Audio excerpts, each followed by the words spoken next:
It's time for the Car Doctor on AM 950 WROL. Got a car question? Call us at 617-770-3030. That's 617-770-3030. Now, here's the Car Doctor, John Paul, on AM 950 WROL, the spirit of Boston. And good Saturday morning, everyone, and welcome to another edition of the Car Doctor program on AM 950 WROL, the spirit of Boston. You might say, what is going on? Where are you? Well, I'm at the Audrain Motor Week Cars and Coffee event. We are at the Fort Adams facility here in Newport, Rhode Island. We are sitting overlooking the water. I'm watching just a parade of cars and people coming in. I'm parked in front of, in front of me is parked cars I actually recognize. There is a Safari wagon. There's an Oldsmobile. There's a Pontiac Firebird. There's another Pontiac Firebird. I'm sort of in a little bit of the Pontiac section, I guess. And they are phenomenal cars. And the ones that were coming in, there was cars I didn't even recognize. And there's a huge display of cars here today. It's just a crazy event. And oddly enough, the Queen Mary is here. Yeah, that's right, the Queen Mary, the big ship. And that's here, and I'm not sure exactly why, other than they turned it around to face the Cars and Coffee event, so the people on the Queen Mary can actually see the event that's going on today. But it is quite the event, and it's just there are cars here. I've already run into a couple of people that have listened to the program. Somebody said they listened the other day when we had Gunther Berman on from the Newport Car Museum, and I drove by that on the way here this morning. And again, it's a fabulous facility, like the Audrain facility, a fabulous facility. So a lot of interesting things. Fortunately for me, I'm under a little bit of a tent, so I have a little bit of a break from the wind. I was talking to the Zangari brothers, which we may drag them over here at some point. They do a radio program down here in Rhode Island, and they're over more. They get to see more of the cars, but they also get to see more of the wind. So we'll talk to them in a little bit as well. But it's just one car after another are coming in, and right now there's a Newport police escort coming in, and who knows who's going to be here. It is. I was here on Thursday night at a special event for a variety of people, including the sponsors, and it is quite the event. Oh, I see. Behind the police escort is Jay Leno. Jay Leno is driving I would say a '59 Cadillac, maybe. And so that's what you have to expect here today. It's just a crazy car centric event. People around with cameras and video cameras, and as Jay came in this morning, he gave everybody a little bit of a wave as I watched him come in, and it's just now we're in cars I don't know a lot about. These are brass era cars, really the older stuff called brass era because the radiators are brass.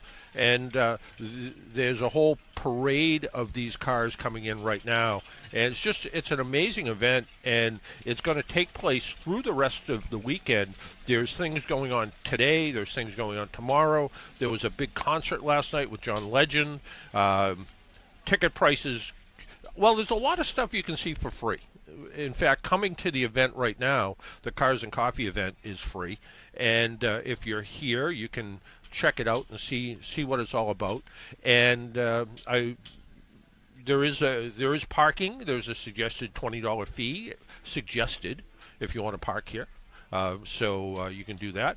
Also, when I was setting up, I ran into Brad Scott from Scott Volkswagen. He came by and he says, "I've been on your program before." So a little bit of that at the same time. So it's just quite the event, and just the cars that continue to come in. There's a Nissan right-hand drive Nissan Skyline that just went by. BMW 2002. I saw this car earlier in the week. just an interesting looking car. Some AC Cobras, a lot of Jaguars, a lot of Mercedes. There's a whole old Porsche, probably 56 or so coming in. There is a whole bunch of McLarens. I've never seen so many McLarens in one place, other than being at Danny DeSantis' McLaren dealership. So, and I think I mentioned it. Bob Tasca's Funny Car is here, along with their Cobra Jet Mustang. That's here. They have a whole little display set up there, and who knows, maybe they'll fire up the Funny Car at some point and disturb the quiet of Newport Harbor here. But it is a fabulous place, and it's a fabulous view. And if it was just 20 degrees warmer, it would even be more fabulous. But at least it's not raining, so that's good. It's a beautiful sunny day. My advice is, if you're coming to Newport today, put a sweatshirt on. You probably need that. And maybe you hear a little bit of the exhaust in the background. And these older cars have a unique smell to them too. A little extra fuel coming out of the tailpipe than maybe what you used to. And probably the most unique car that came in this morning, sort of disturbing the peace a little bit, was a Stanley Steamer. And they fired off the steam horns at some point just to let everybody know they were here. A lot of people tops down in their convertibles. A lot of smaller boats kind of cruising the harbor, I think, trying to check out the cars and see what's here. So really a great event. And our phone numbers will probably work the way it should. And you'll be able to, check out.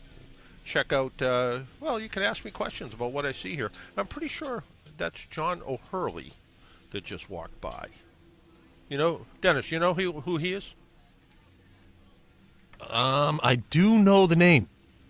Mr. Peterman? Yes. Does that help from Seinfeld? Yeah. I can't picture it. No, from Seinfeld. Yeah, that's what you just said. Elaine's boss. Yes. Yeah, so he just wandered by. That's cool. I guess he has some connection to Rhode Island. I guess he was maybe born in Massachusetts, then moved up to Maine, and then came back. He was a PC guy, I guess. So, but he just wandered by, checking out the old Pontiac wagon, the Pontiac Safari wagon that's here. So, but that's the kind of I'm not used to seeing Jay Leno drive by in a Cadillac, or or John O'Hurley wander by. A little bit different than what I'm used to. So, but our phone number is still the same, 617-770-3030, 617-770-3030. You can give us a call, and we'll talk about cars. We'll talk about this event. We'll talk about maybe the person who's in front of me with the box of Joe and some donuts. They should have brought more. But it's a really, if this is what the rest of the weekend is going to be like, this will not be a disappointment. And again, you go check out the Audrain Museum, go check out the Newport Car Museum. If you're coming down from our way, if you're taking, I don't even know what that is, some kind of boat tail something or other. It's not. I don't think it's an Auburn, but I don't know what that is. But if you're coming down from our way, down 24, kind of all the way, and head to Newport that way, and you'll go right by the Newport Car Museum in Portsmouth on your way here. And they've, like Gunther said last week, they've expanded their hours somewhat, so you can get into the museum and check out everything that the museum has to offer there, as well as the Audrain Museum. There's a lot going on at the Tennis Hall of Fame. I don't know what that is. Some kind of Volkswagen sand rail dune buggy thing just went by. There was a fantastic array of cars here. A lot of sort of 50s, 60s English cars, MGs, all kinds of stuff. And I see, well, we'll get to that in a minute. George Kennedy. Well, our buddy George Kennedy is wandering around. Grab a seat. Grab a seat. Good. How are you? Good. You're on the air. So yeah. So there's no break here. It's just morning. Yeah. Just start talking. Sure. This is a great event. You've seen the line of cars come around. I've seen a lot of cars, and I just said on the air, there's a lot of cars. I have no idea what they are. Honestly, that's why I love concourse events. There's a level of obscurity. I think for car guys, we kind of see it all. I don't want to be a car elitist or anything, but to see cars that once I really don't know what something is and I have to go research it, like I'm kind of excited. Yeah, and Jay Leno just drove in a, I don't know, 59 Cadillac or something. Yeah, I mean, I feel like we always say in car collecting, there's people who are a facilitator of that one car, right? That keep an original. Everybody else go have fun with it.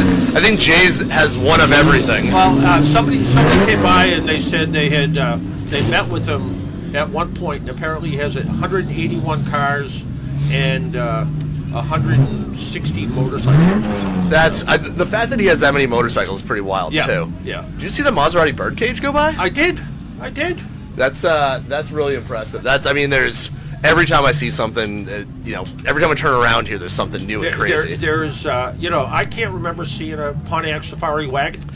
Well, it's good to know what gets you going in the morning. Well, there was somebody that came by in some sort of like Volkswagen sand rail dune buggy. Oh, I saw that. Yeah, I think there might be an original Myers Manx here too, which is pretty cool. That would be good because Myers has been building kind of cars off and on, but Bruce Meyer is still around. Right. I'm really impressed by this whole weekend. I don't think that you or I knew what was about to happen here, and I think we're at the start of something big. I got to tell you, I was prepared to be a little bit disappointed. Well, because you and I went to one here before several years back. That's right. and it was fine. They had a nice lawn event type thing, but I was here on Thursday night for the kind of owners. I saw your live, Facebook Live, yeah, little Facebook Live stuff. But that's honestly, it's with the exception of the older guy I was sitting to, whose daughter worked for a Ferrari dealership. Okay. He drove a Camry, so we could kind of relate. But everybody else had a lot of money. So in fact, that was interesting. They had it at Mansion. Yeah. And apparently a giant mansion only has one men's room. Oh, interesting. Yeah, so because one family lives there. Yeah. So as I was waiting to use the bathroom before I was leaving, and there was some guy standing in front of me who was talking to some other guy, and well-dressed older fellow, and he said something about, I was looking for like a $60,000-$70,000 car. I ended up spending $980,000. Gee, must be nice. And I just kind of went, oh, okay, I suppose you kind of went off your budget just a little bit. Can I grab this mic so I can turn around and look at these cars? You can. All right, great. Yeah, you got a little cord. I got a little viewing station. This is fantastic. Yeah. At first, I was a little disappointed I was over here because I'm like, I'm not really going to get to see anything. Well, now everything's coming by you. Volvo P1800. I love those. That's my favorite of the P1800 ES. Oh, okay. The little shooting brake. Yep. Yeah. It's a phenomenal view. Is your boat parked out here anywhere? Or? It is. All right, so funny story. I'm over at Goat Island at the hotel there, and there was a shuttle, and it was running late. B, the shuttle was going to go all over and follow the Moto Tour, and I'm like, well, that can't. I got places to be, namely here. And so having a boat. Not for my show. You just had. Actually, yours is one of several I got to swing by. You run over and see the Zengaris. Do I? Yeah, you really have to. Yeah. So there's so I have a sailboat in Newport Harbor, and I know from using the launch that I'm like, well, they're around. It's not busy. So I had the Goat Island Marina hail them on the radio. I'm like, look, I know it's an unscheduled stop, and I'm like, I'll give you $20 if you can bring the launch over and get me over here. So. Like stepping out, right off. You are just like a rich guy. It was time value of money, right? I needed to be here. It's like you've used that expression before. Yeah, exactly. I'm loving this Nomad right here. If you notice, apparently I'm providing the road service for the event today. Yeah, I was looking to see if anybody was on the any of those flatbed pulling up the rear, but apparently not. Not yet. There was some talk about putting a car on there just for display purposes, but yeah, we're providing. We have two ramp trucks here. We're providing road service, and we're providing flat tire service if somebody runs into a problem, because they are fragile old cars at the end of the day. Yes. So things can break, and these trucks are actually look brand new. So yeah, they look they're probably the newest things here. You get a chance to see the new C8 Corvette yet? It's up I did not. I understand it's in a plastic box downtown. Is that okay? So I walked by it under wraps. I haven't seen it, but I'm excited by that car. Yeah, how it looks like a supercar. Yep. It's $60,000. Yep. It's going to be stupid fast. It's not. Is it going to be as fast as a $700,000 McLaren? I mean, it's close, but you could buy a whole bunch of them. Exactly. Yeah. And what's cool is that Zora Arkus Duntov, who was like the iconic engineer behind the Corvette, he had wanted to be doing a mid-engine since the C2. Yeah. And the bean counters said, "Look, we're selling a ton of these things. It's not leave well enough alone. We can sell them without having to do much more work." And it's too bad because that kind of sealed the fate of the Corvette as sort of like whatever for the next 40 or 50 years. Yeah. And it's I know people who are Porsche people who are looking at that car seriously now. Yeah, no, that car has done. I mean, what is that motorcycle? The one that's see is behind the Corvette. It's like a little cafe racer. Okay. Okay. Like I said, there is just stuff here that I've never seen. Yeah. I was telling my producer a few minutes ago, John O'Hurley just walked by. Oh, all right. Mr. Peterman. No kidding. That's incredible. Kind of wandered. Oh yeah, he's going to be. There's a gala event tonight that he's going to be at, along with Kenny Loggins, and Come on, that's pretty. You going to that?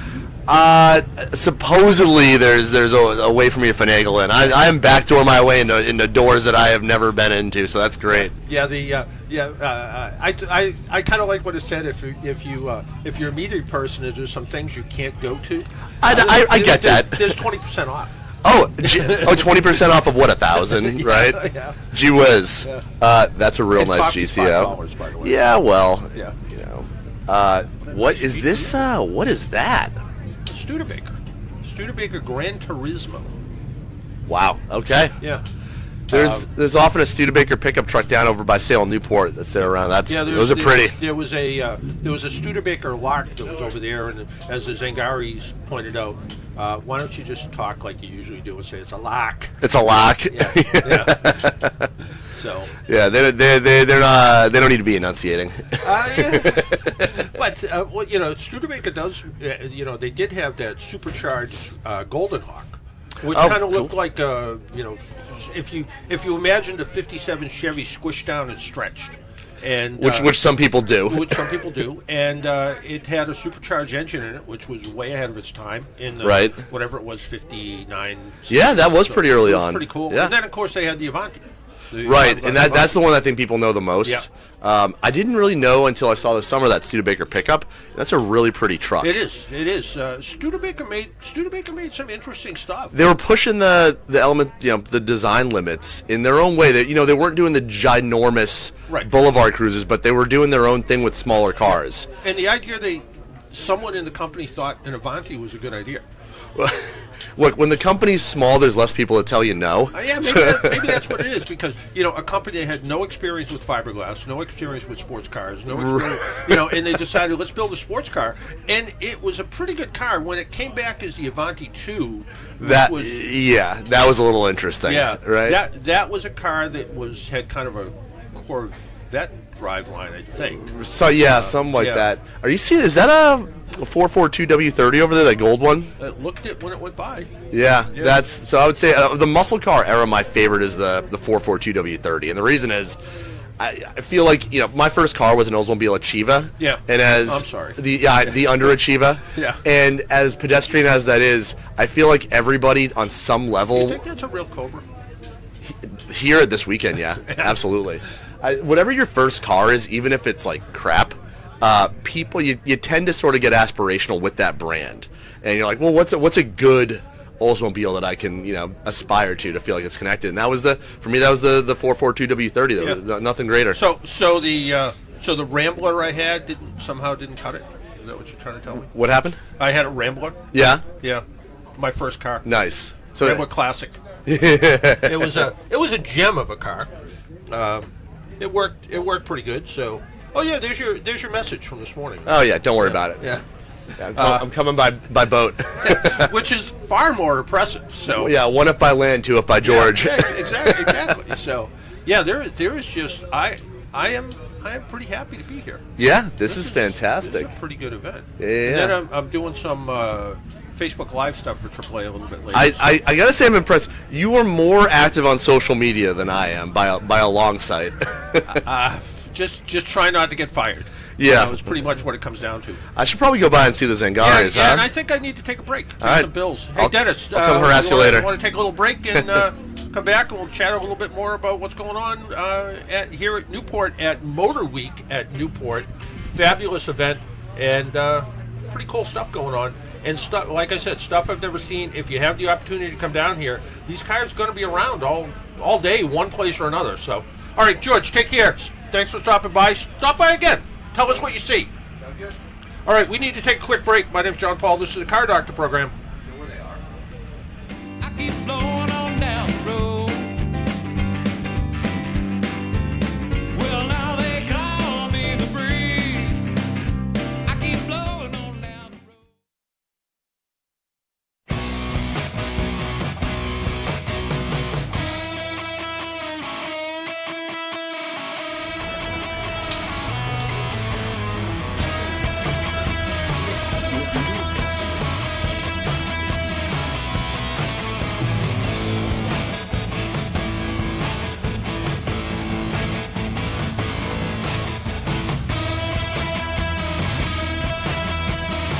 And welcome back to the Car Doctor program on AM 950 WROL, the Spirit of Boston. My name's John Paul, the Car Doctor, here to help you with your car problems on this Saturday morning. And it's a glorious Saturday morning if you happen to be in Newport this morning.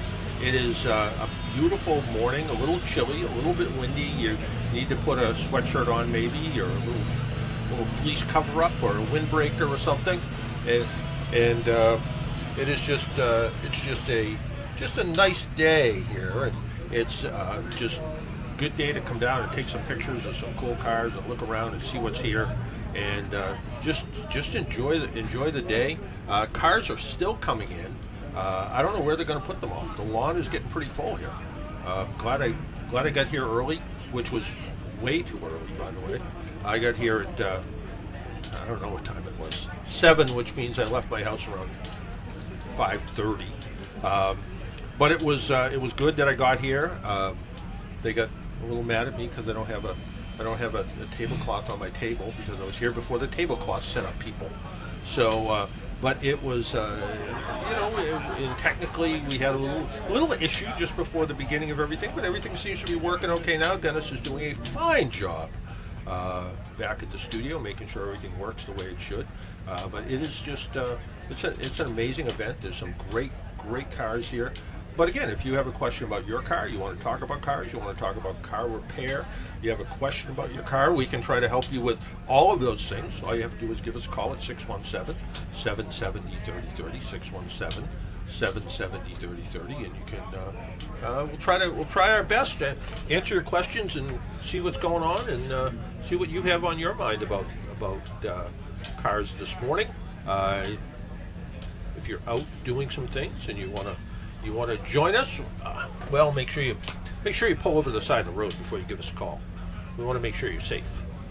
We aren't going to do trivia today because there's a little too much going on. Dennis, you don't need the stress today for trivia, do you? No, absolutely not. So we'll keep that to next week. And I think Dennis is off next week, and I'm off the next 2 weeks. Next 2 weeks, look at you. Going away next week, and then it's my 21st anniversary on the 17th, so I'm just taking that weekend off. How old were you when you got married? 26. Wow, all right. Now we know how old you are. Yep. Well, a new Maserati just went by me, painted in flat gray. I still haven't decided if I'm wild about the flat colors, but now an Audi RS4 is going by, another Audi RS4 that's one more than I've ever seen before. It is just it's a fantastic day for car people. A Ford Fairlane, it looks like, very 1960s, 70s sort of restoration with a roll bar and Krager mags on it. And you can probably hear all the exhaust in the background because they're literally running out of places to put the cars right now. They're putting them in front of me because they're just so many cars here today. It's just a great turnout. There's an old military ambulance that's pulling in. Fantastic. Why don't we take some calls? If you want to join us, our phone number is 617-770-3030, 617-770-3030, and let's talk to Don. Good morning, Don. Hello, Don. Yes, good morning, John. I have a question about tire pressure monitor sensors. We have a 2014 Hyundai Elantra GT, and we have to put at least 2 tires on it. And I was just wondering, how do you handle that? Is there a battery in there? What has to be done so the tire doesn't have to be taken off again? Well, the tire pressure, the typical life of a tire pressure monitor is somewhere between 7 and 10 years. Your Hyundai, like a lot of cars, actually has a battery-powered tire pressure monitor sensor. The bad thing is you can't replace the battery. You just have to throw the sensor away when it's time to replace it. So at this point, where the car is only 5 years old, I wouldn't do anything. I would just put the new tires on it, have them reset the sensor if they have to. If they put the tires back in the same position, so let's say you need 2 front tires, and they put the left front back in the left front and the right front back in the right front, there's nothing you need to do. You put air in the tires and that's all there is. A good tire shop will typically, what they'll do is they'll take the tire pressure monitor apart, they'll replace the valve core inside of it, the little Schrader valve inside of it, and they'll replace the rubber O-rings that go between the tire pressure monitor and the rim. That way you get a nice factory fresh seal so you don't have to worry about it leaking.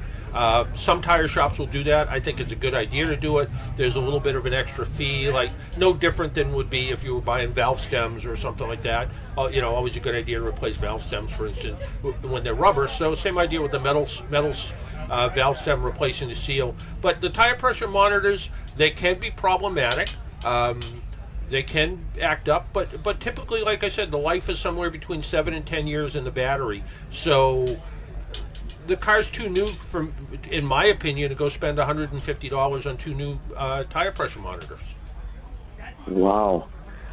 Well, I guess you answered the question. The tires really didn't wear out, but what happened was the rear ones kind of have waves in them, and there's no alignment or anything like that. I think they're just delaminating. They're making noise. So okay. Well, yeah. How often did you rotate them? I didn't. Well, because what happened was we had damage on the 2 front tires. They were replaced, and the rears just stayed there. And those are the ones with the problem. All right. So how many miles on them?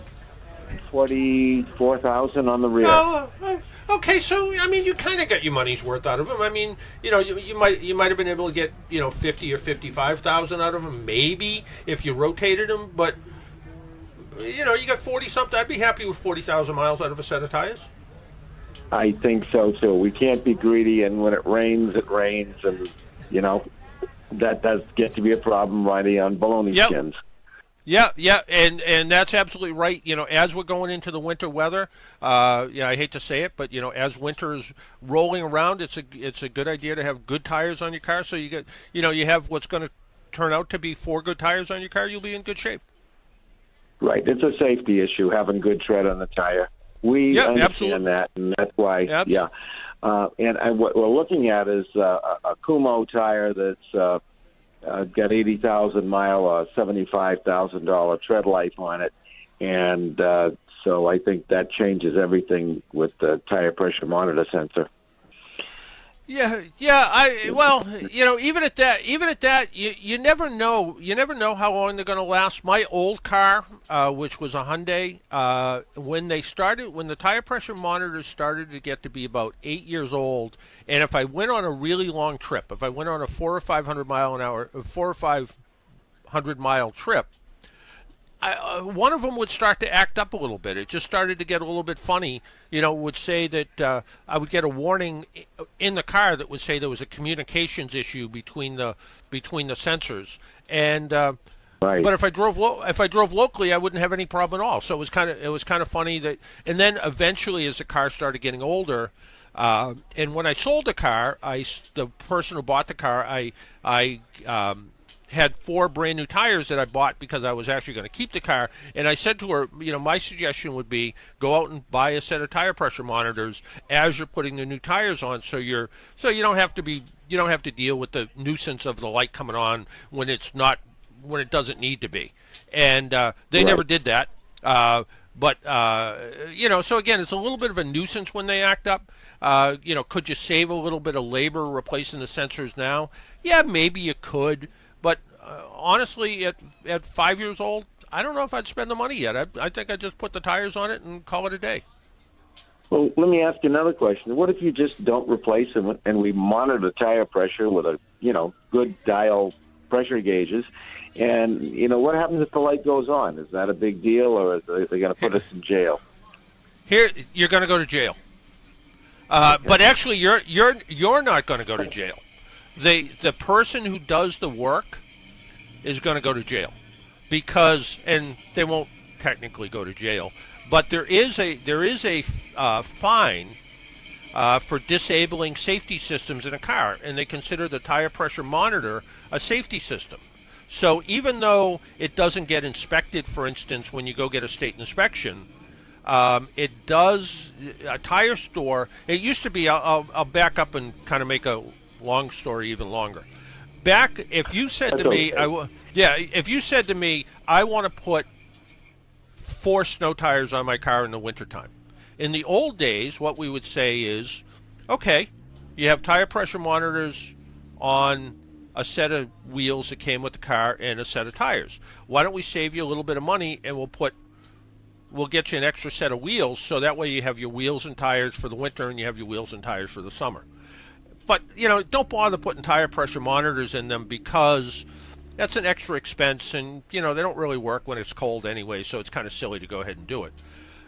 Then they passed a law that said you can't disable the tire pressure monitor sensors. So now the same tire store that would have said, I'll put those tires on for you, now they can't, because they would be culpable of some kind of issue if you said, you put my tires on and you didn't replace the tire pressure monitors, even though they said that a year before that it was a good idea. So you can do it. If you had a tire machine at your house, you could do it yourself and you'd be fine, and you'd be driving around with an annoying tire pressure light on, but you'd take a tire gauge and you go check the tires like you used to, in the old days. Right. But as far as having a shop or a tire store or something like that disable the system by taking the tire pressure monitors out and putting a rubber valve stem in, they can't do it legally. They can't do it. I get the picture. Why do they put the new tires on the rear? Because yes, what happens is, and this is kind of contrary to what we always used to think. We always used to say, put the new tires on the front because A, they ride smoother. Front-wheel drive car has better traction in the front because the weight's on the front wheel. The new tires are going to be newly balanced, so they're going to roll smoother. But rear tires, if they're a little bit worn, is more likely to get into a skid. If you had a jam on the brakes and you were turning a little bit, the rear tires are going to lose traction and it's going to spin around. Also, the rear tires are the tires that are more likely to get a flat tire than the front tires, because a lot of times what happens, if you hit something in the road, a nail, a screw, whatever it is, the front tire stands it up and the rear tire runs it over. So by having the tires with the best tread, in the back, they're less likely to suffer road hazard, and they're less likely to get yourself into a skidding condition. I mean, ideally, it's best when they all match, but that sometimes isn't financially possible. Or in your case, you replaced two a while ago and you replaced these. But yeah, if a tire store is saying to you, you know what, it makes sense to put the new tires on the back. That's what we always do. And you go, that's contrary to what I think you should do. No, it really is the right thing to do. Right, but if you don't have the problem of worn tires, it doesn't matter.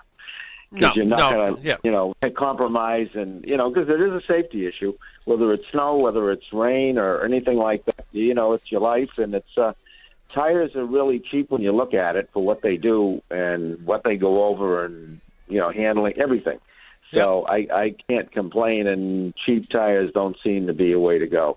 Yeah. So, the tires are the only part of your car that touches the ground. So that's true, and there's only air between the road and the car. That's right. So why not have decent tires on your car? It Right. makes sense. I have people that call me every once in a while and they say, well, I have a 10-year-old car. It's got the original tires on it. The tread looks to be in pretty good shape.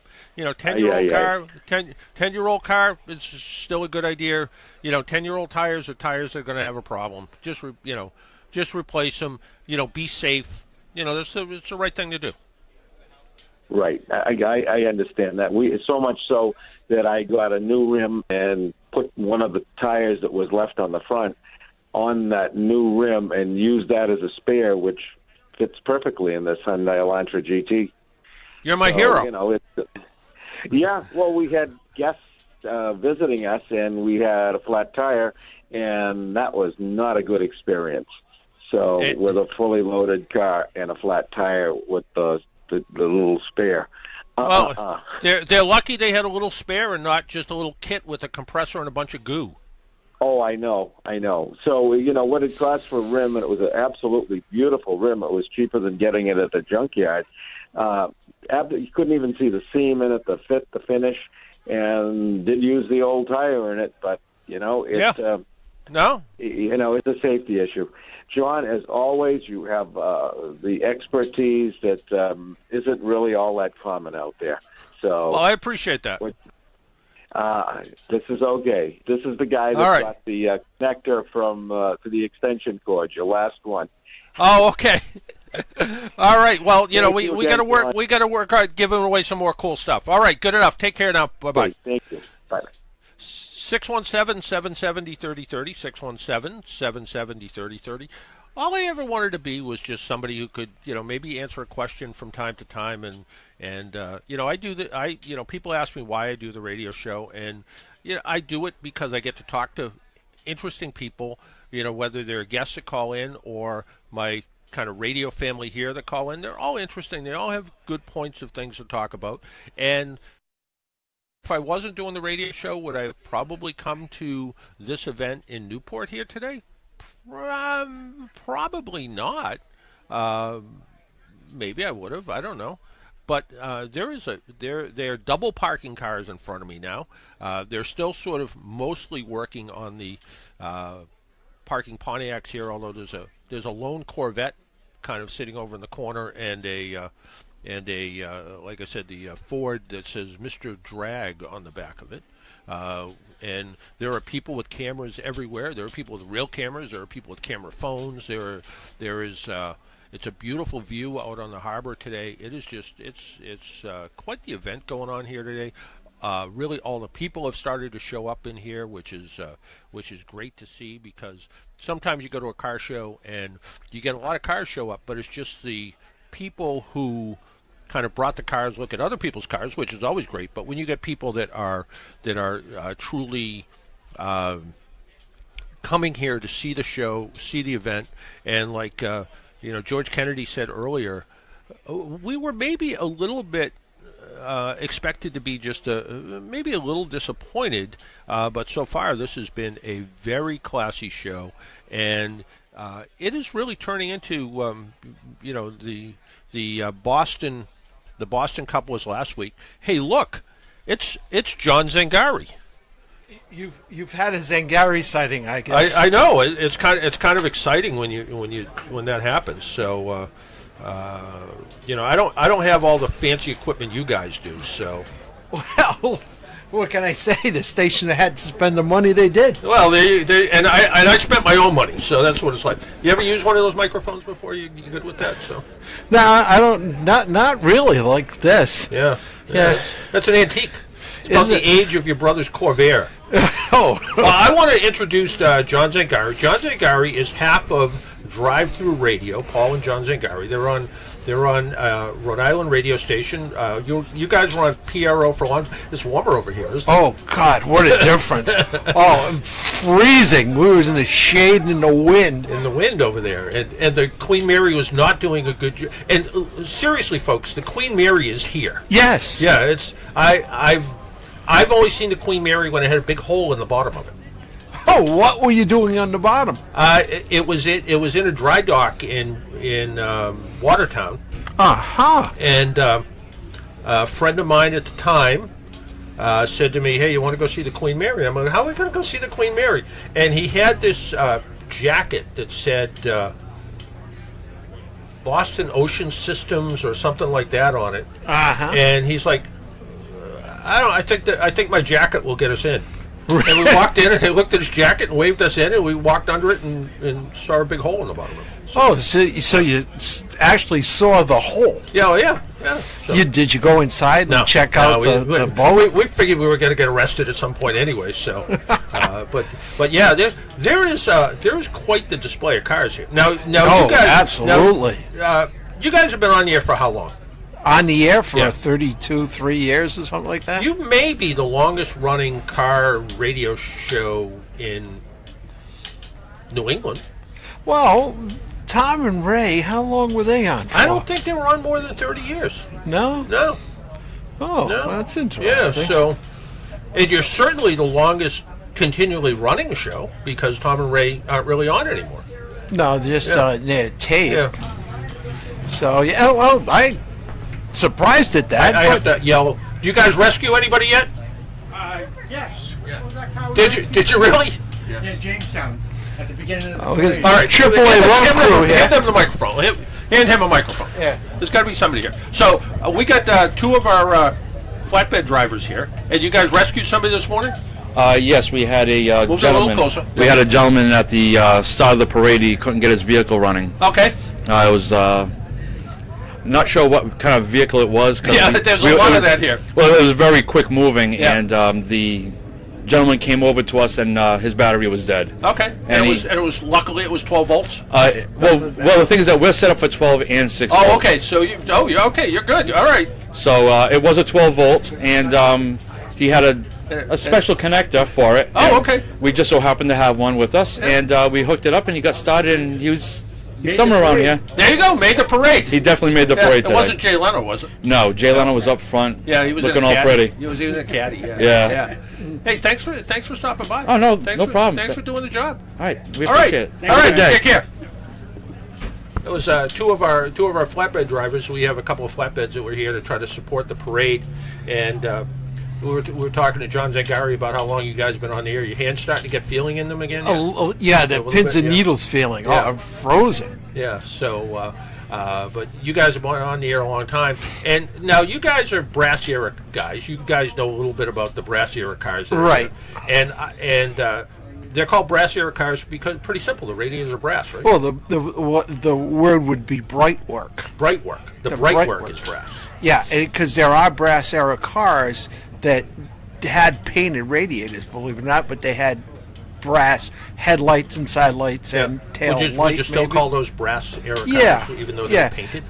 There was one car that went a little extra, of like 1916, was the Model T, Oh yeah, and I they made a couple of those, right? a few, but Yeah. the thing is, Model T stayed away from the electrics and the painted radiators, the actual painted Yep. radiators, and then nickel-plated bright work on for a while till Yeah. 16. I believe that was there last year, and the 17 came with a black painted radiator and. Only because my mind wanders a little bit. It's also the anniversary of the Springfield Rolls Royce, I think. Let's see, what is 1928? Pretty almost, close. Almost, yeah. Yeah, pretty close. I heard something the other day about they're inviting the founder of Friendly's ice cream to be there. Well, you know why? Because he's 100 years old, and he was like the only one that's 100 years old, and they're in the same town. Yeah, and he also probably owns 100 Rolls Royces. I don't. Well, yeah, Friendly's these days isn't doing quite as well. Yeah, well, Presley Blake had a big collection of Rolls Royces. Yeah. So, did you guys ever have a Rolls Royce? I did. You did? I had a 1935 2025 sports saloon. You don't look rich. No, and it wasn't that crazy kind of money back then when I got it. These cars are out of sight. Yeah, I couldn't believe somebody showed me a Bentley from 1920 something. Oh, and I'm like, that's that looks like a nice car. I didn't realize it was like nice by like multi-million dollars worth. Oh, well, those were expensive when I had my Rolls Royce. Vintage Bentleys were, I don't want to say they were always expensive, but back in the 70s, they were expensive. Now, a Rolls Bentley from the late 30s was still on the pricey side. Yeah. But after the war, the Rolls Bentleys, they were fairly cheap. Yeah. You know, and there was a big difference in price for that radiator. Yeah. You know, even though it was only like a $300 new difference in price on the cars for that radiator, and it isn't that you went and got a radiator, and, that kind of thing. And some of the Bentleys had dual cobs and a little more horsepower, but they were essentially the same car. I don't know why you're cold. There's a guy out there with a T-shirt and shorts on. Well, he's been standing in the sun the whole time. Or he's got no feeling, or he's drank a lot of antifreeze. Could be that. As I was getting coffee this morning, there was somebody over there saying, a shot of brandy in this would be good this morning. So, Right. They're right. Yeah. But it's my hands that are cold. Yeah. The pot that doesn't have the jacket on. Yeah. Has there been anything here that's truly impressed you? That I've seen cars here I've never seen before. Well, there is a Phantom 5 which came through. And there is going to be a Phantom 4 in the concourse, and I'm not sure what year it is. I have to look it up on the list. That should be impressive, the Phantom 4, because the Phantom 4s were sold to only heads of state and royalty. And so that the Phantom 4 is going to be a rare automobile, being that they made 17 of them. Wow. 17? Yeah, 17. That's not a lot of cars. No, Rolls-Royce didn't make a lot of cars in the first place, and the fact that they only made 100,000 cars, they made the 100,000th car in 1986, and that wasn't a good car. What's that? 1986 Rolls-Royce. I don't know how good it was. There were certain year Rolls-Royces that they were terrible. Yeah. But one of the things that I will tell you is when they went to the CIS fuel injection, a big improvement. Yeah.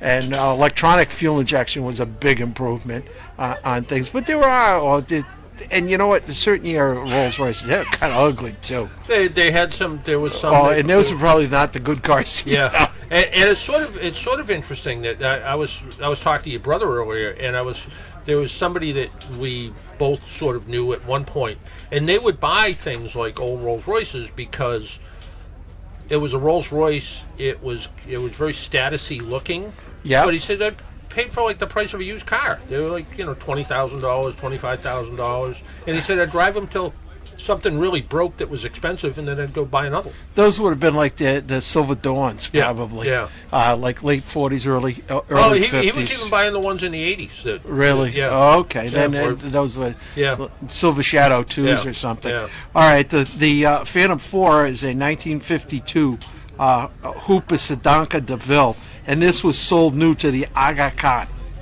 The the 48th Yeah, he Imam came over of my house for dinner the other night. Niazi Ismaili community. So he was a head of state or Yeah. a royalty. The Yeah. Aga Khan is not Yeah. somebody's Yeah, family he stopped name. by my house for dinner. He did. Yeah, Good. yeah. That was nice of Yeah. him. Nice of you to invite him over. He was looking for a free meal. And I see, I was looking through the program that you're looking through, and I noticed Wayne Carini from Chasing Classic Cars has 3 cars here. He has 3. I'm looking at the 38 Lincoln Model K LeBaron Coupe.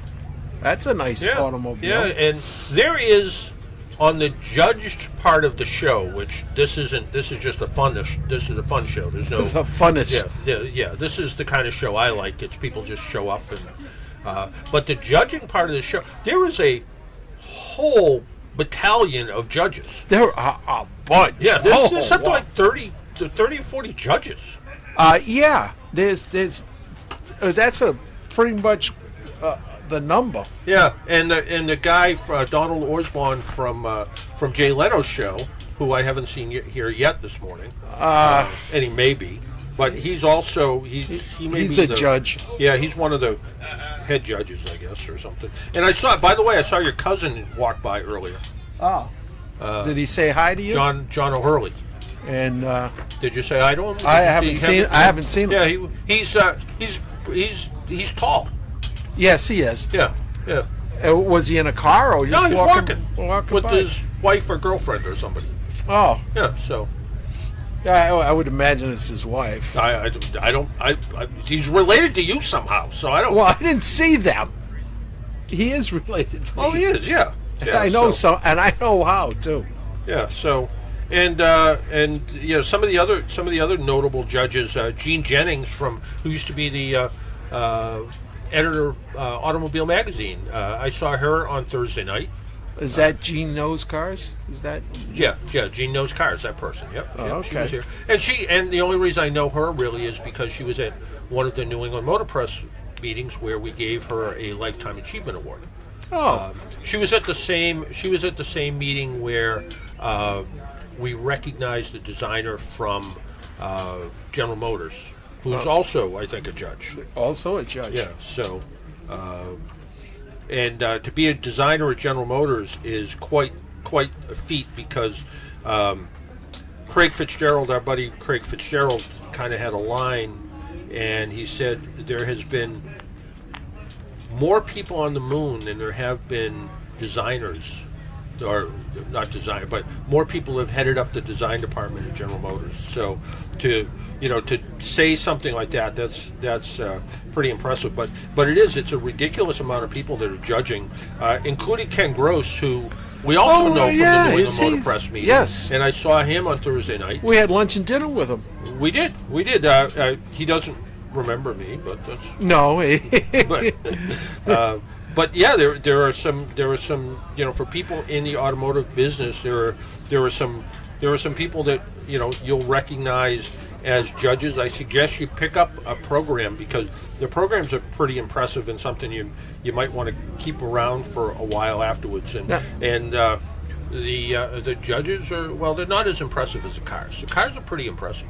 Now, Ken Gross, he when he received the award, he brought his mother Yep. and his son. Yeah. And his son was Son's a lead rock star. singer, rock star. Yeah.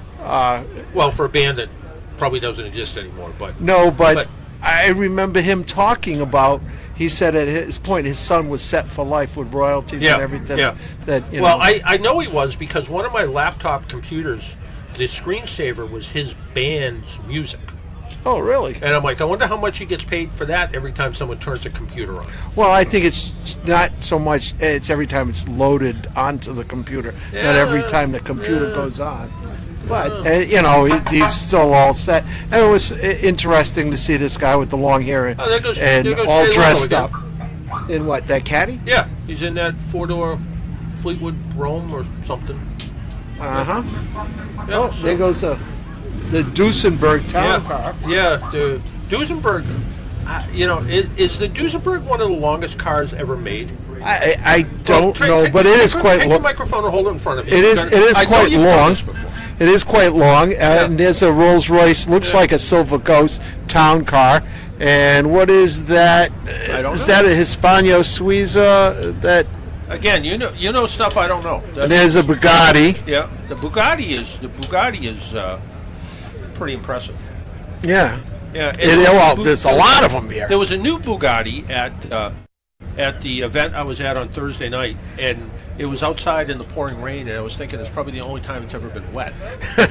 No, it's been washed. Oh yeah, with the exception of that. As was about half a dozen McLarens. I went to an event yesterday. It was a Bugatti event. Well, there was Aston Martins there as well. And they had like 4 of those new Bugattis there. Yeah. And I don't know, $250,000 or something for one of those. Oh, or 1.2 or 2.8. You can spend a lot. Oh, yeah? Yeah, the new Bugattis, the Veyron is ridiculous. Oh, look at that brass What's car. that? I don't know. I did not see the front of it long enough. What's that? There's a Cord. That's a front-wheel drive Cord. Front-wheel drive Cord. So Mid-30s. Is the Cord the oldest front-wheel drive car made? No. They built them like back in the teens, early teens. I'm not I sure. just heard a steam whistle, and what's that little 23? That 23, I believe that's a Bugatti too. Really? There's a lot of them There's here. a lot of Bugattis here. Yes, there is. There's a Lincoln dual cowl. That is a pretty Dual car. cowl faded from Now, the early how 30s. How come Another Bugatti. How come I'm not doing Facebook Live? This is the time I should be doing Facebook Live. Maybe because you're on the radio right Yeah, now? maybe that's it. Hey, You we could need be to take a stand- break, pay some bills. My name's John Paul. This is the Car Doctor program. You're listening on AM 950 WROL, the Spirit of Boston, AM 950, FM 100.3, WROLradio.com, or tap the app, WROL. Find it in your favorite app store. We'll be right back.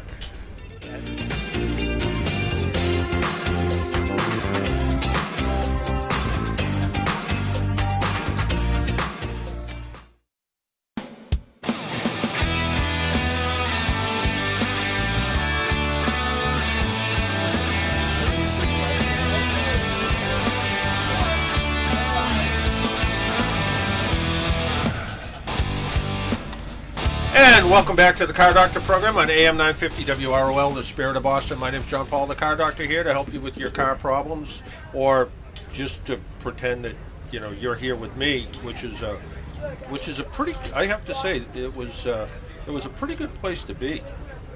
If you like cars. Yeah. Or boats. It's and the Cars and Coffee event is kind of starting to break up right now.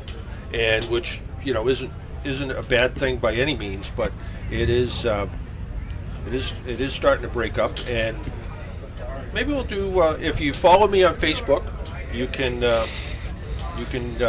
My Facebook is John F. Paul on Facebook, so you can find me there. But we can maybe do a little Facebook Live right now.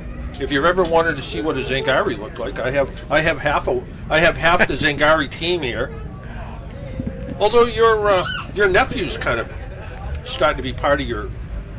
Well, he is. I don't know how much he's going to keep doing it with us, but he's going to, of course. But he's going to do it now at URI. Oh, okay. He's producing, I guess, a football game on whatever the Rhode Island University radio station is. He'll be producing the football game. I think he's been doing color for some of it. So there's me, in case you're wondering what I look like. There's George Kennedy, in case you're wondering what he looks like. There's John Zagari, if you're wondering what he looks like. But better than these guys is Newport Harbor with some sort of four-masted sailing That's the schooner. Oliver Hazard Perry. Yes, Read the book. The what? Oliver Hazard Perry. Okay, the Oliver Hazard Perry. I've never read the book. Named But, after a couple of men that lived in Lincoln. But you can see kind of a little bit of the Cars and Coffee group starting to leave, and it's a pretty impressive show. Jay Leno stayed for a little while. He left. There goes again some pretty exotic cars here. Love the old Jaguar E-types that just went by. Just some good stuff here that you can see. We are going to be doing on AAA's Facebook page. We are going to be doing some Facebook Live stuff at the same time too. So, hey George, our buddy Rich Doucette is watching right now. All right. Tell him to say what's up. Oh yeah, he's he just gave us a little thumbs up at the same time. That's George Kennedy's thumbs up. A real thumbs up. But it is it's a pretty amazing thing. I am glad to be under the tent where I can see the cars and not be cold. There's our social media manager Sierra. Hi. We're going to be doing some social media a little bit later, but we're here just kind of hanging around, watching the cool cars. Well, I'm going to kind of finish with my Facebook Live, shut that off for now, and go back to talking to these guys. You guys, George, you going to hang around a little bit? Yeah, I'll be here. I mean, this is incredible. The list of cars that I've just either walked by, I'm looking over at a Gullwing and there's a Lamborghini, what is it, 3500 GTI. It's right under my nose and I'm missing it. It's the amount of stuff that I haven't seen in person or didn't even know existed could fill a room today. Yeah, it's amazing. What was the Gullwing? 300 SL. Oh, 300 SL? Okay. Yeah. And by the way, there are several here. Right? Those are pedigree, those are blue chip cars, and there's several here. But there's also a Volkswagen Thing that just went by. The Thing. An orange Volkswagen Thing. There goes that. That's one of my favorite cars of all time. Birdcage owned by Bruce Mayle, who does a lot of stuff with the Lars Anderson Museum in Brookline. I mean, right? Is that what? I don't even know what that is. Right? Yeah. There's some great Zagato. Ferrari. Right? Yeah. There is just. You're right. It is an Alpha. incredible amount of cars that are here, and it's a fantastic show. Daimler. Or Daimler. I'm not Daimler? sure which ones they. Yeah, I'll let you figure that out. And these, and again, I'm here with John Zangari and George Kennedy, automotive aficionados that he is. Hey, I believe it's Daimler in Germany and Daimler in England. All right, don't argue, boys. And George, you have what do you got going on at the museum coming up at the Lars Anderson Auto Museum? Yeah, so we actually just started a publication. It started out as a newsletter for members, and we're like, let's blow it up. Let's do something crazy and big. And so we started. It's called Upshift. It's a digital publication. Okay. It has the look and feel though of a glossy magazine. We might print it one day, but it's cheaper to not, and that means we can bring it to people for free. Right.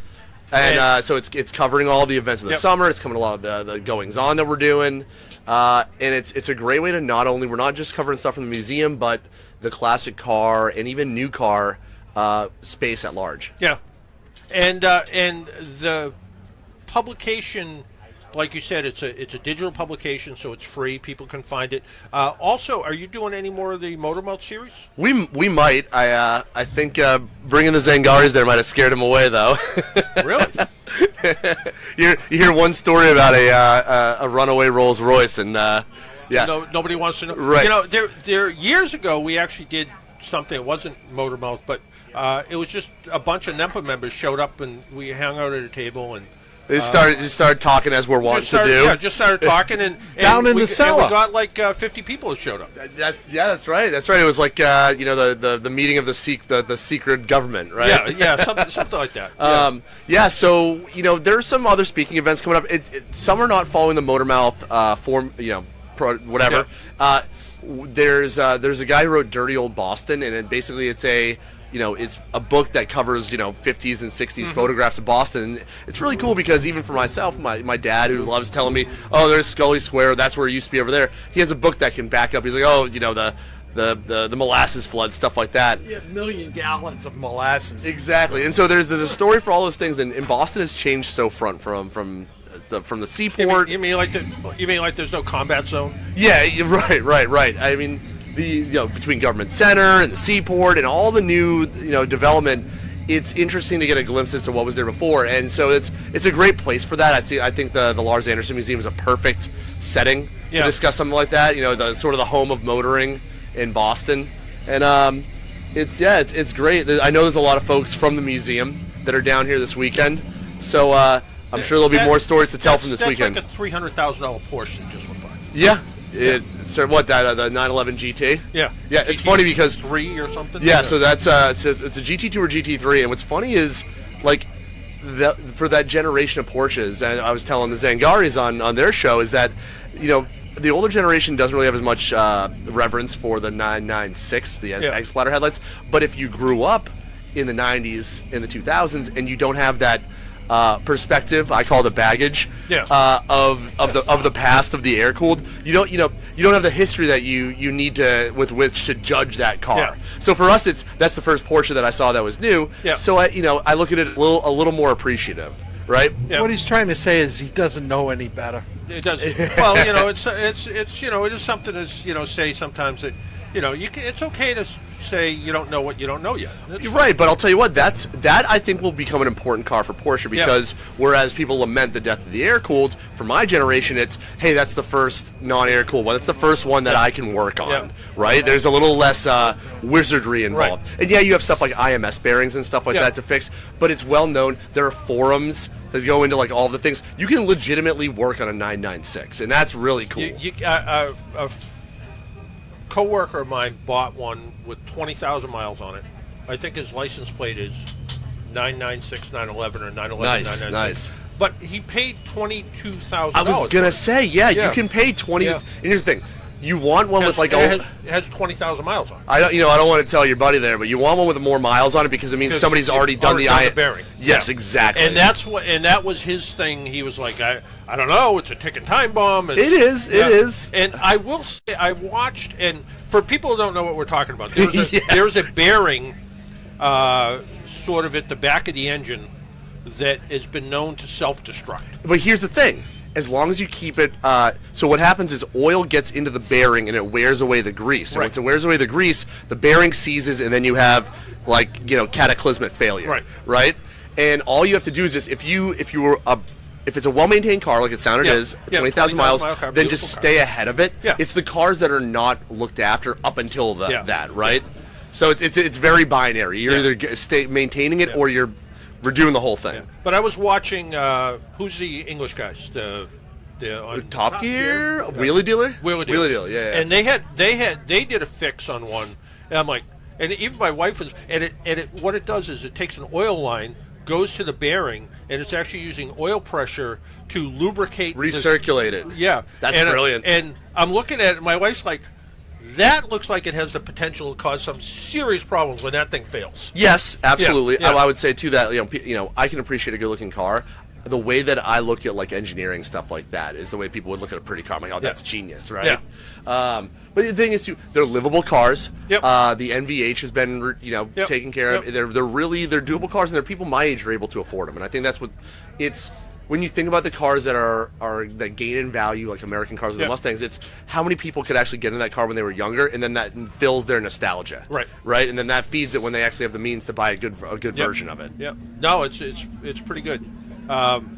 Is that a little TVR Griffith? Yeah, that's great. I was lucky I even know what that is. 4-door 57 Chevy. I would say that's the theme for today. There are so many obscure cars here, so many very niche cars that hey, I know what that is a little reward. There's an air-cooled whale tail. Yeah, that's like a 90s, an 80s, 70s or 80s Porsche turbo. It does have a little of that. Oh, the 90s weren't a good time. Yeah. Hey, we got a Jeep Gladiator. Yeah, I love those. The new pickup truck. No, has there been anyone in the New England Motor Press that has driven the Gladiator that's come away and gone, oh, I don't know why anybody would buy one of those? Craig. I don't know, but if somebody could be a stick in the mud about it, maybe I'm looking at him. Yeah. No, I don't think so. I like it. Craig Fitzgerald, who hates everything. Right. Yes, he does. Hates everything. Yeah. And he's like, I love that car. Right? Yeah. Right. Here's the thing. It's utility incarnate, and that's why he loves it. Yeah. Yeah. It is true. And Craig, if you're listening, it's okay. Yeah. We're saying it because we love you. Yeah. His gravestone will say "function over form." Yeah, maybe. Hey, we need to take another break. We got to pay some bills. And where else can you see a little tiny import pickup? Yeah, a little key truck. JDM key truck. Yeah, it looks like I've been in the Bahamas. Hey, my name's John Paul. This is the Car Doctor program. We're broadcasting live from Newport Cars and Coffee, part of Audrain Motor Week. We need to pay a couple bills. We'll be right back.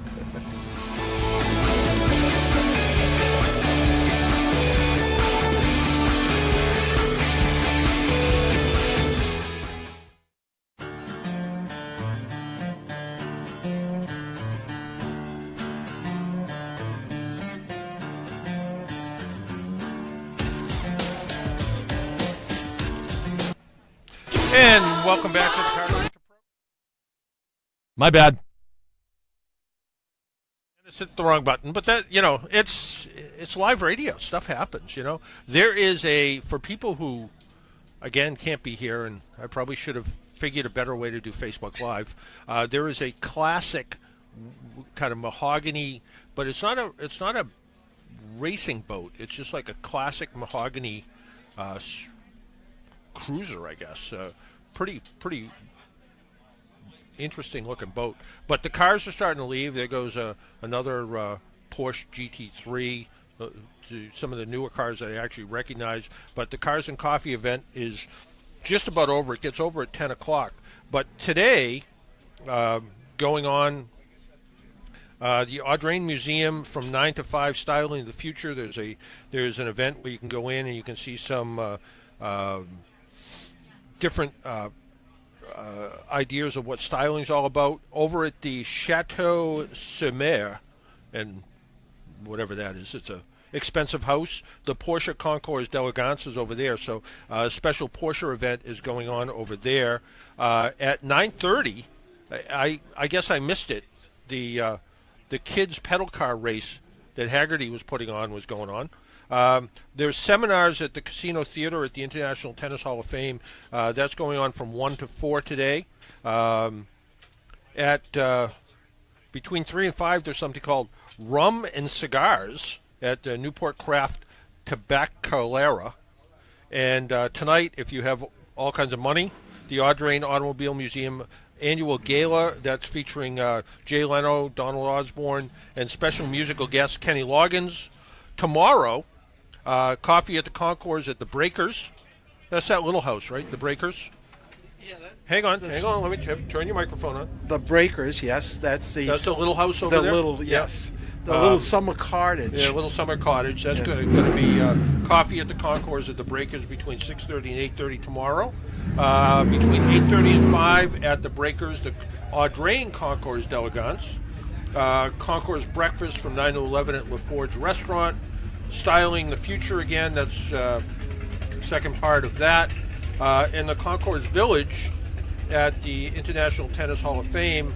Concours Village is open all day from 10 to 5 today and tomorrow. And it's all experiential. So if you go to the AAA booth at the Concours Village, there will be a photo booth where you get your picture taken, and they have all kinds of 1940s garb. And one of the reasons that AAA is actually here, not just because we're an automobile club, this is this event in Newport and AAA share sort of a birthday. We've been around since 1900, and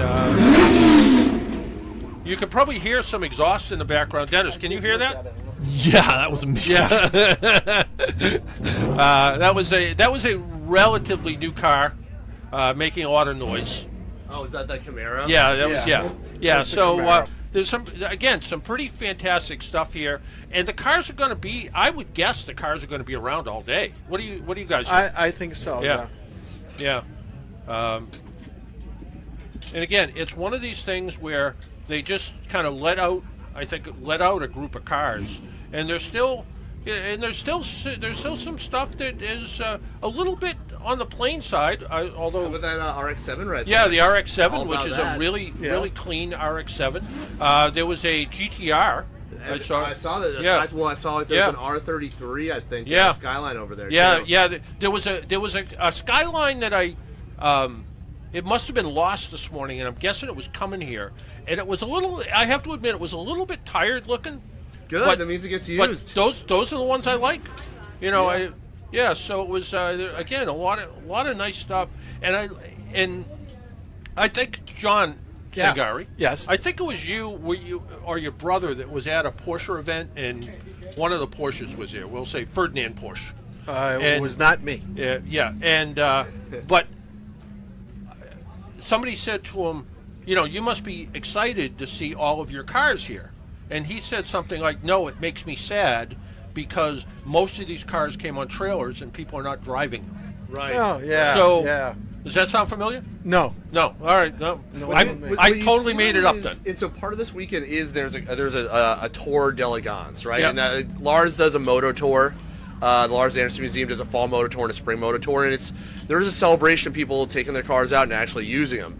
What you see too is that you get to a certain net worth of owner, and they have enough cars that they don't meticulously. What I see that's weird is like somebody with a '57 Chevy Bel Air that's like, polishing the bumper with a toothbrush, right? Yeah. That's like Now, fetishization I've of something never too. seen one of those before. That is a 4-door Volkswagen Transport. really cool. From the 60s, by the looks of it. I have never seen one of those. Oh, you haven't? No. Oh, I used to see those all the time. Well, you're older than me. If your brother Not by much. If your brother was here, he'd be like, Corvair makes a similar truck to that. But well, they never actually, made a they 4-door. didn't make a 4-door. They didn't make That's a 4-door. actually a They made the 3-door. ramp side. That's a 3-door. That is Oh, it's a pretty 3-door. cool. You're 3-door. right. It is actually The 3-door. ram side's a pretty neat thing. That's the. Yes. I will The say, with the Corvair exception of your ramp brother's side. Corvair, I haven't seen another Corvair here. Yeah. No, there was one. There was there? They all broke down There's on the way. Probably. They They were needed him leaking to oil, fix them. having some problems. You and I were doing a show.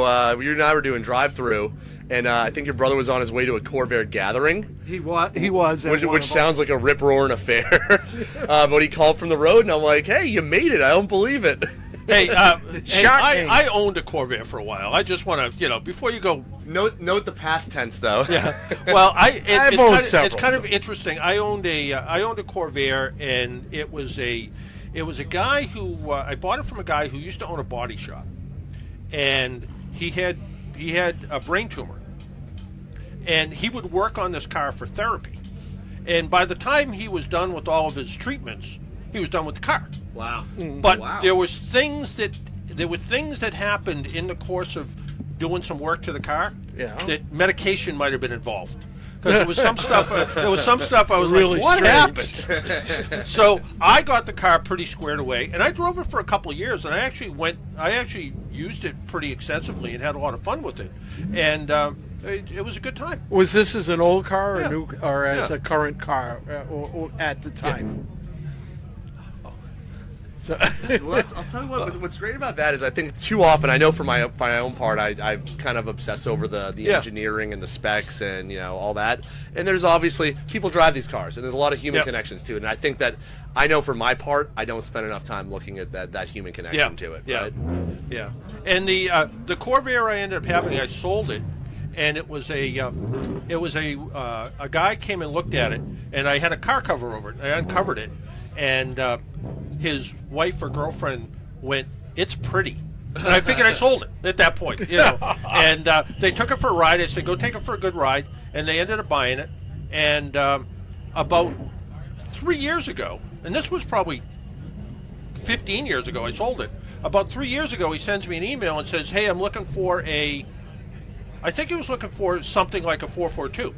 And he said, "And I still have the Corvair, and it still runs great." oh, So who knows? Right. Yeah. So you never really know what's going on. And I just saw the person who kind of came over and said hello. I didn't recognize who it was, but she's Barbie. She does all of the PR for the Newport Car Museum. All right. Have you been there yet? I have not. You keep telling me to go. I have You, not been. you gotta go. I You know. gotta go. If you're heading home and you take in whatever that Up is, to 24. yeah. All right. Yeah. All right. Stop by. All right. Fine. Stop by. Fine. They're, Was they're, for they're, 114? they're open extended hours this week. Great. It is a fabulous museum. Old cars that kind of, I will say, cars that more relate to me, Okay. because unlike John Zagari, who knows everything about Brassiera and that type of cars, I know nothing about those. Ditto. But there are cars I go in there and I actually know. Now that's something you don't see every day. What, A that- Viper, it's like an Viper, ACR. yeah, Looks Viper like. ACR. What a Special, big it was, fin. yes, a big wing on the back of it. They were not the most stable cars. They weren't they weren't very safe. They were like one of the few cars still around that if you don't respect it, it'll kill you. Yeah, which some people Very like easily. that. Yeah. That was a car that the first year or two at the International Motor Press Association Press Day, that was a car that was voted most likely to hit the wall. Oh yeah. Yeah, and it did. Well, the first time I drove one, I hit the gas pedal hard, and the rear end just jumped up and down. Yeah. It didn't spin the tires really. Well, there are no nannies. There's yeah, nothing but no, to no. catch you. No, it was just that. Why aren't the tires spinning? They're jumping. Yeah.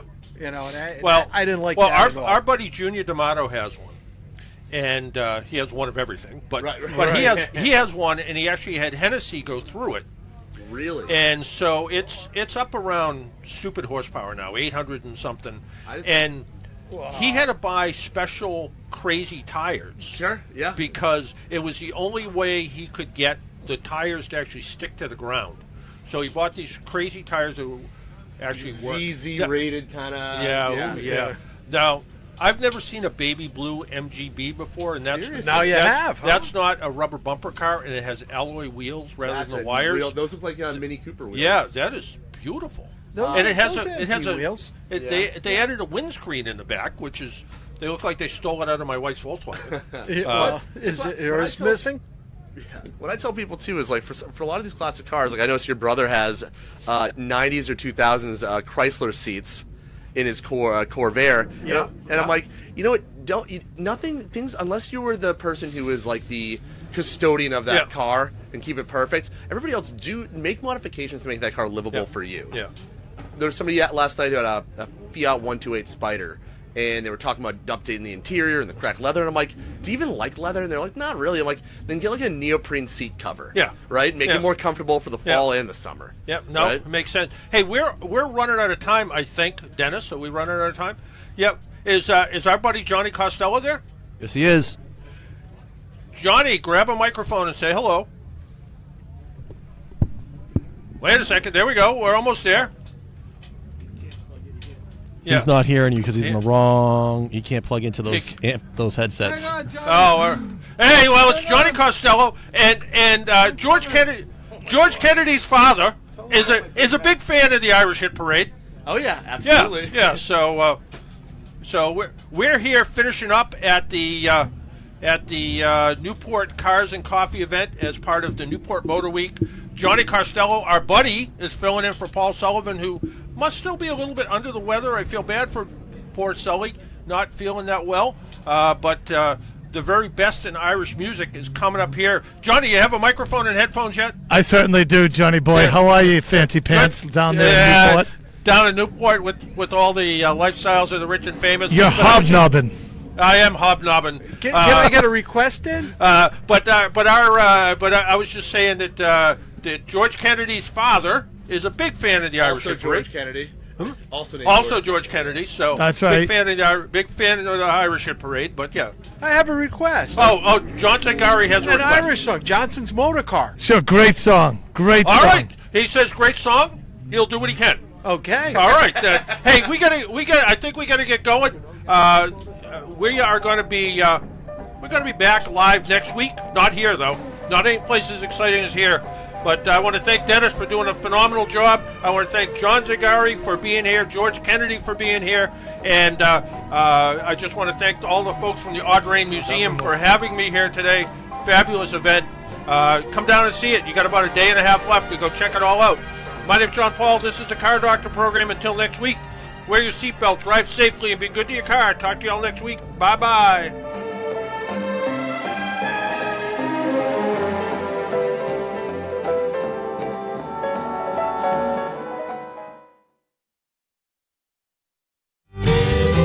Well, on Friday morning as we